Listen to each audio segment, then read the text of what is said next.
Welcome to episode 52 of the What If South is Up podcast, where we dive into the arts of world building and storytelling with a what if lens. Together we explore, dissect, and expand the speculative and fantasy worlds of our own making. Blending a bit of wisdom and a dash of whimsy, we aim to spark creativity for ourselves and for you. Get ready to reimagine and dig deeper as we journey from what if to what's possible. In other words, how to wing it like an Arthur. Arthur? Who's Arthur? How to wing it like an author. My name is Christina Eckstein Lefebvre, and my made-up world, also my first world, is called Cobb, a magical parallel Earth where colonization never happened in the Americas. I'm an aspiring author, yet unpublished. And currently, my big world-building challenge is working out some magic stuff, right? Doesn't matter. That's what we do in these worlds. Basically, how to protect oneself from one specific ability. And with me, my co-host, Mr. Derrick Hall. Hey everybody, I'm Derrick Hall, creator of the world of Ketra and a great many other things as I find myself branching out lately. I'm taking a minute off from writing to juggle some real life stuff, but my main world building challenge remains the same, unfortunately. Very little progress is made. I'm trying to figure out how to organize all the information that I have for various projects into quick reference sheets. So not dealing with the worlds directly so much as how to access them quickly and easily as needed. Yeah, that's part of world building, isn't it? Yeah, you got to organize that shit. You got to keep it straight. Yep. It ain't easy. Nope. If it was easy, everyone would do it. True, or maybe they wouldn't. I don't know.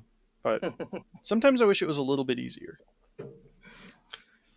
To kick things off, and before we see which what-if question Chance brings up, let's do a potion or perhaps elixir check. Xtina, what are you drinking today, and what's going on in your real world? Okay, so Madoc, which is an elixir's mentor, has a very nice wine-making hobby. He uses mundane magic, of course. I'm drinking a very sweet red blend, which he likes to call Old English tea. He's weird. And in real life, we just had a huge snowstorm here, got about a foot of snow, and I spent all weekend hunkered down while hubby went out in it skiing. You know, the good life. Oh, there you go. Yeah. What's going on in your world, and what's your elixir tonight? Well, I have a drink that I have dubbed Pink Paradise. It is watermelon lime seltzer with vanilla rum.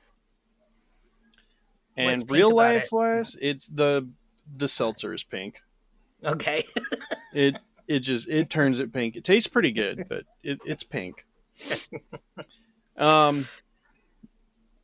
real life wise, I'm dealing with all the fun things that happen when you try to drive 40-year-old vehicles in negative 40-degree temperatures and everything breaks. And yeah.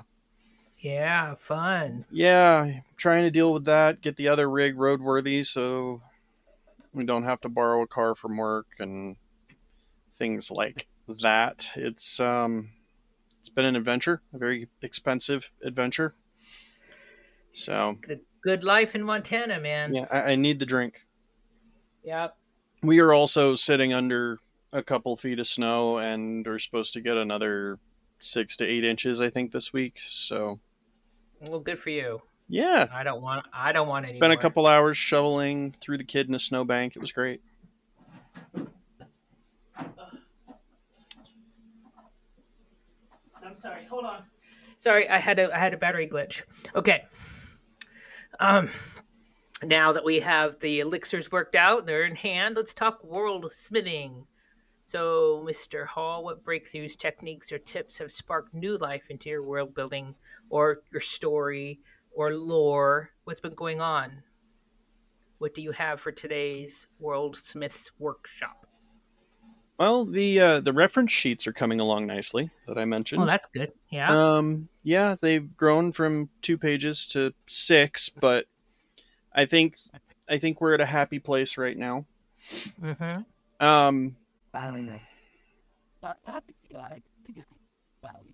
My brain just shut off. I heard it. The Windows XP shutdown sound just played in my head. Yeah. Yep. Yeah, but I've also made a few breakthroughs in my book 3 writer's block. Or at least I think I have, and I'm not going to spoil them, but I will say that I've made a lot of new notes and have a better idea of where I need to go next. Nice. So that's been a long time coming, but I'm glad it finally did. I think actually writing and working on some stuff kind of got the wheels turning there. What about you? That's good. It's pretty interesting that we're both kind of working on organization at the same time. We're doing it a little bit differently. I mean, I'm using Scrivener, and I've been working pretty hard on it over the last few days, a week or so, going through all those notes I spoke about the last episode, and just trying to get everything that I want in my world into one place. And I've chosen Scrivener. Okay. What is interesting to me is how far our world has come since I started this project, and how much more, I don't know, sophisticated isn't the right word, mature is not the right word, but how much my ideas about what is in the world has come. It's elevated. I mean, so I'm reading these notes from before, and I'm like, oh, that's a stupid idea. I'm glad I didn't write that, or that's corny, or that makes no sense, So yeah, being able it happens. Put everything together and piece it together is pretty nice. So what I am going to do is I'm going to take all these old notes, right? Once I get what I want into Scrivener for my wiki, I'm actually going to throw them in the trash. I'm going to not carry them around. I'm going to let it go. And okay, Elsa. Yeah, I'm going to let it go. There you go. So it's real interesting as I'm going through these notes, the stuff that has clung on, that has maintained throughout my world. Like, this is one rule that has been there since the beginning, and I continually use it. And it's interesting, it's stuff I let go, but what I want to make sure that happens is that hopefully, fingers crossed, I get traditionally published, and I can just hand this off to somebody and say, this is why I do the things I'm doing. That's completely fair. Yeah. So.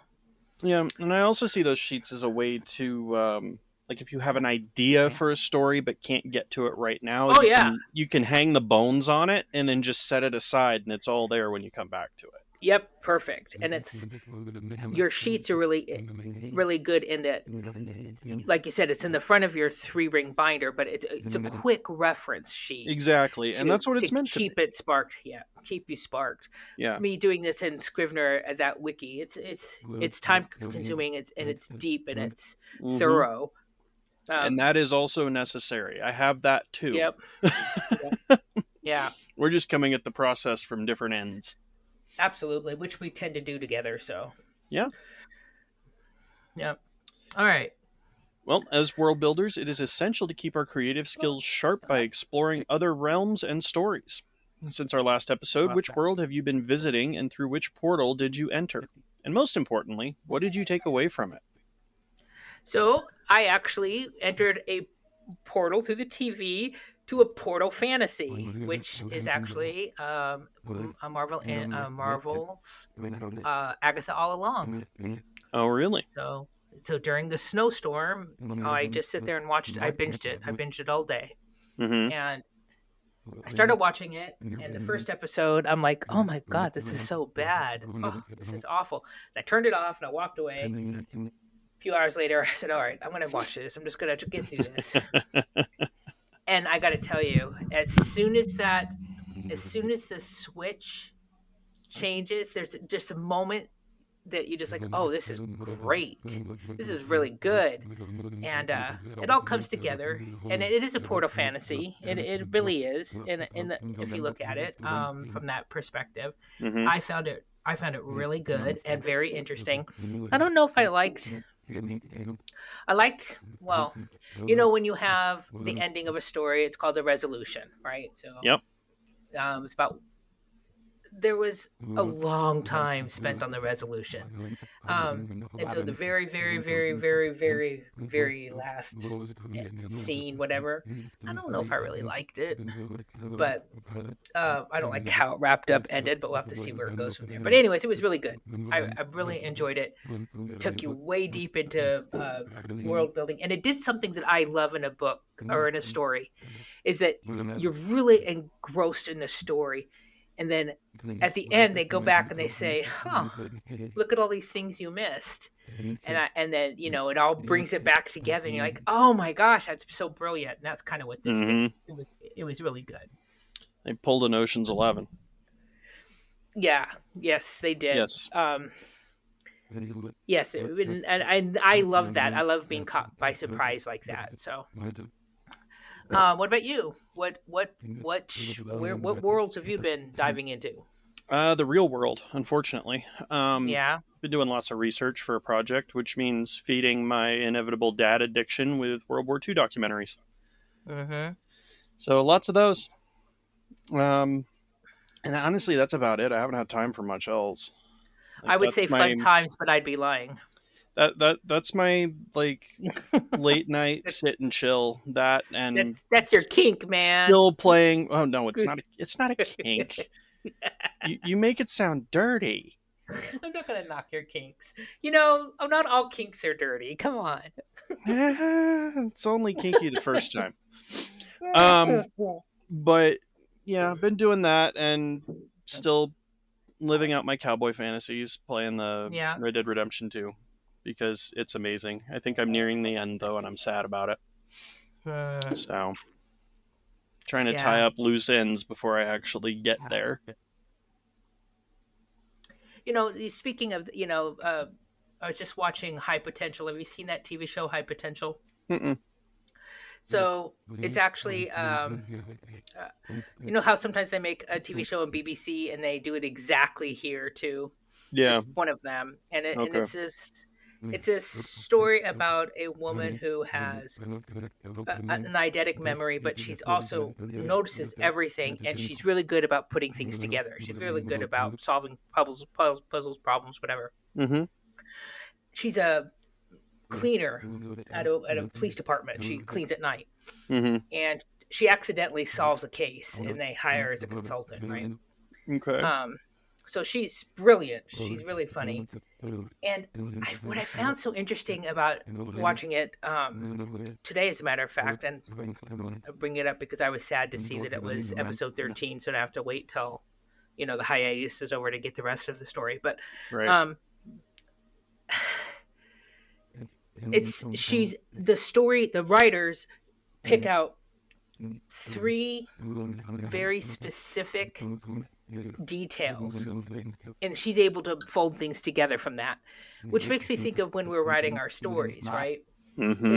If we want to do a kind of a mystery thing or an Ocean's 11 kind of thing, a heist kind of thing, we really only need 3 very specific details that we need to pull the reader's attention to. So I found that very interesting when I was watching that. Yeah, that sounds interesting. Good show. See if I can track that down. Sounds fun. All right, now it's time for Worldsmith Darlings. Each of us will share a few words that paint a vivid picture of another world. It could be a passage from another author that we admire, or perhaps one that missed the mark that we wrote. Or maybe missed a mark from another writer. These might be snippets we're proud of, or dead darlings that didn't make the final cut. All right, are you ready to dive into some world-building wins and woes? Absolutely. What you got for us? The forest air, thick with the scent of pine and damp earth, carried a different, more visceral odor this day. Blood.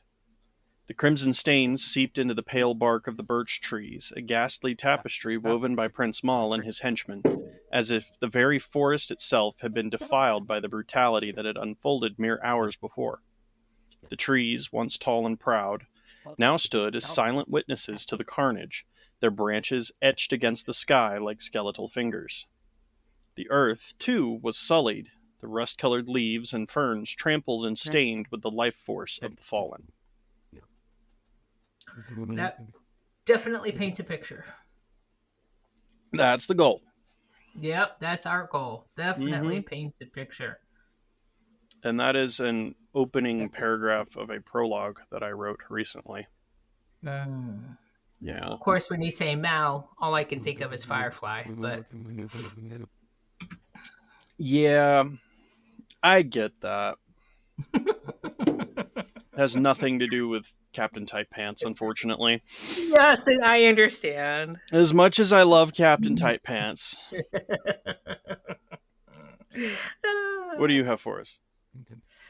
uh, the fact that she had been loved once was never in doubt. Never. But that's not what kept her going. She knew that she would eventually grow up and be able to go wherever in the world she wanted to go. In fact, she didn't even have to stop at this world. There were plenty more to choose from. Nice. Yeah, it's from a story I have that's on the back burner. Yep.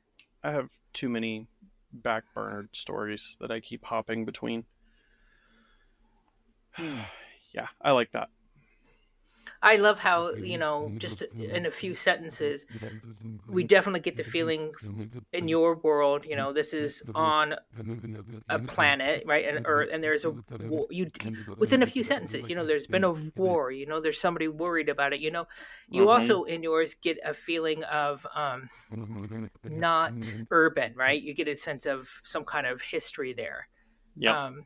Because of how you're describing things, and then you go into mine, and it's amazing how quickly it reads sci-fi or not fantasy. You can You do know a what I lot mean? with very little if you know how. Yes, yes, Yes, indeed. it's very interesting.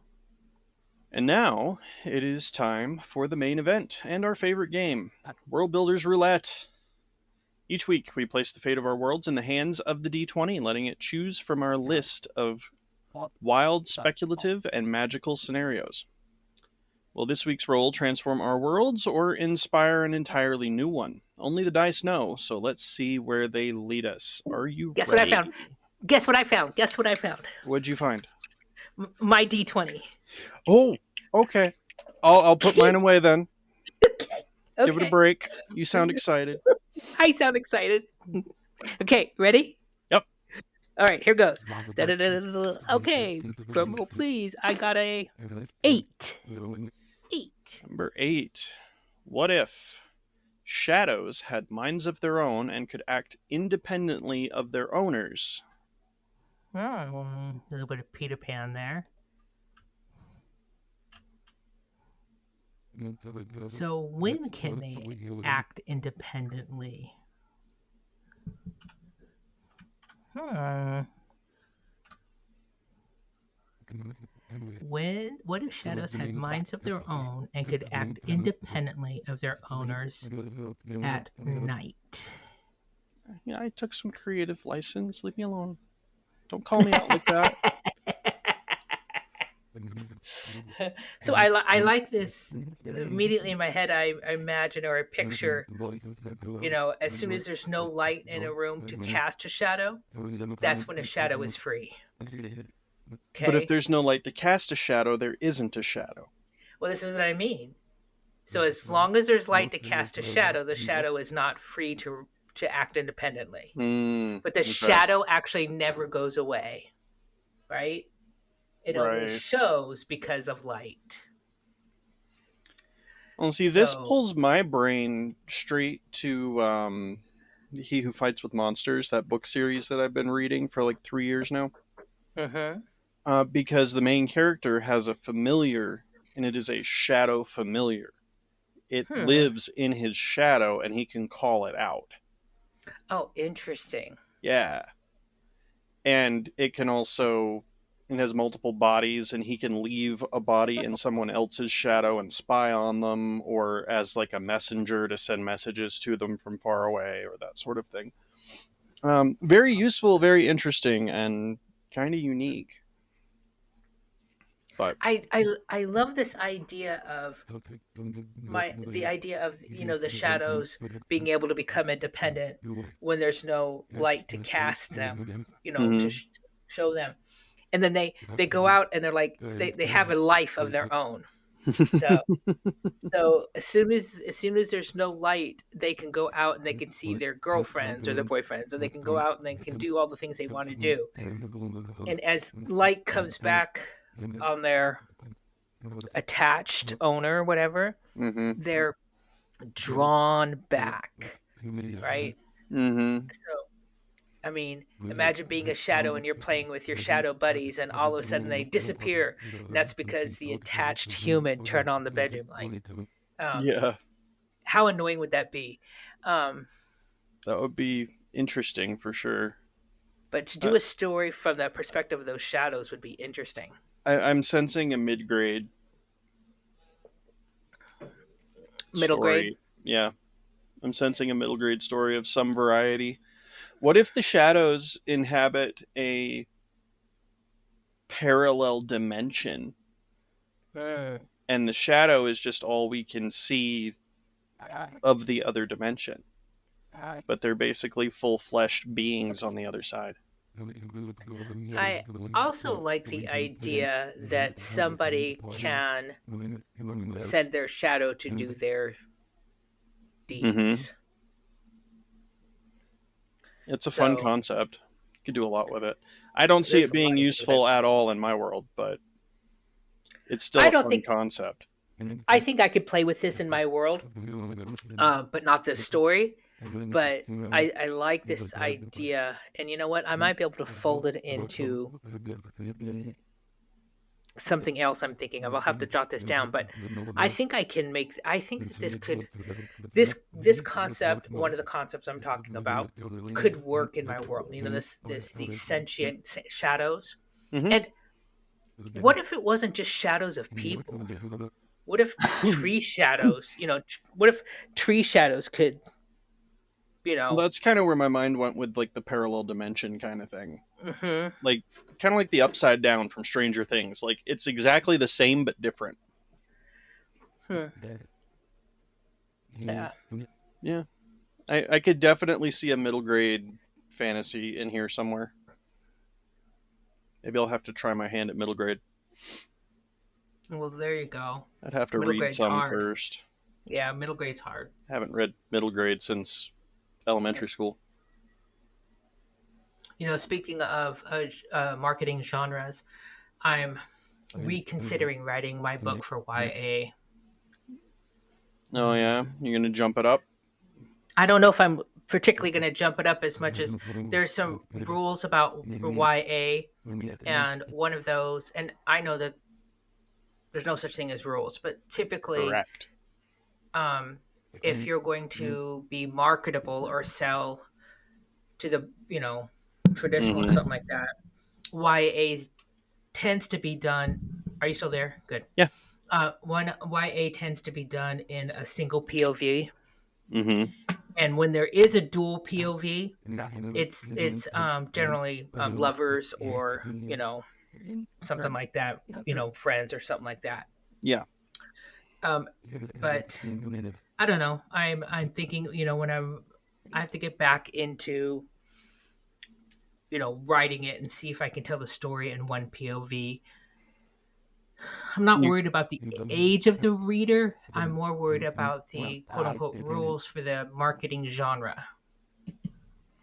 Do you have more than one POV? I can very easily have more than one POV. And and I think it would be just as interesting a story. Right. It would always be a niche story. Right. But well, I ended up with my main series closer to the new adult genre, which some people will say isn't a genre, but it is. Yep. Mm-hmm. Just because after the first book anyways, multi-POV and just some of the subject matter and like ages of POV characters and things like that kind of pushed it. Yep. And honestly, I'm okay with that. I'm going to tell my story and it is what it is. I don't really care what category it falls into. But it did start out as a young adult. Yep. But there are a lot of different book series that if you look at them, they started as young adult or arguably even middle grade and then matured as the series went on. Oh, yeah. I mean, the famous example is, the Harry Potter series. But, yeah, that was one of the big ones coming to mind. Yeah. And I hear you. So it's just interesting. I'm just trying to figure out the best way to tell this story. And one of the books I'm reading right now is kind of pushing me to really think about the POV. Yeah, that's fair. It's definitely something to think about that a lot of people don't. Yep. Like you either have one or you have multiples, and it is what it is. And then if you get to a certain point, I think the max is probably 4 before you start dancing with that epic fantasy label. Yep. And it gets real complicated. Yes, it does. We have friends who can attest to that, but we do. And I tell you that I don't enjoy those as much as I like going deep into a single story. You know what I mean? Yeah. You could have 4 or 5. You could have 5 POVs, and it's a story. But I really like to dive into, one storyline. I don't know how to say what I'm saying. Yeah. No, I get that. Well, if you think about it, like say you have a 100K book, and then you divide that up between, let's say, 4 POVs, you're looking at a short story each. Yeah. Like, that's really what it comes down to. Because you end up at 25K. If you've got 120K, and then you divide that by 5, that's a novella. For each character. Or then you have to have the struggle be that each story connects. So yeah. And whereas, you can do a lot more with a single character in a book if it's a single POV. Yeah. Exactly, yeah. So, yeah, it's an interesting thing to take into consideration. Like, if you have a big story to tell and need a lot of perspectives to tell it, that's great, but keep in mind that each character is not going to be a full dive book length thing. If you split it out into characters, you're looking at 60 to 80 pages each. Yep. So that's something to think about that I don't think many people do. I agree. Yep. So that was fun? That was definitely fun. Shadows and shit. Shadows amongst shadows. Are you a world builder crafting your first universe, or a seasoned creator with realms under your belt? Whether you be a D&D game master, a writer, author, or simply a storyteller, we'd love for all the world smiths to join us on the What If South is Up podcast. Reach out on our Facebook page to send us your pitch. We'd be honored to make your world a star of an episode, or 3 or 7, or just join us for a dozen. That's okay. We would love your help too. Our What If list is always open for new imaginative scenarios. If you've got a unique twist or world-shaking idea, send it our way, and we'll give you full credit. After all, who wouldn't love a free plug for their made-up world? Visit our Facebook page or drop us a line at whysouthisup@gmail.com, and we can't wait to see what you dream up. All right, Mr. Derrick, where can folks find you on the interwebs? My website is derrickallauthor.com, but you can find me as dhallauthor just about anywhere. What about you? My website is uniquelyxtina.com, but I can be found on the socials as uniquelyxtina, mostly active on Facebook and TikTok. All right. That was it. We did it. Short and sweet. We did it. Yay. We did it. Pat on the back. Back to real life. Okay.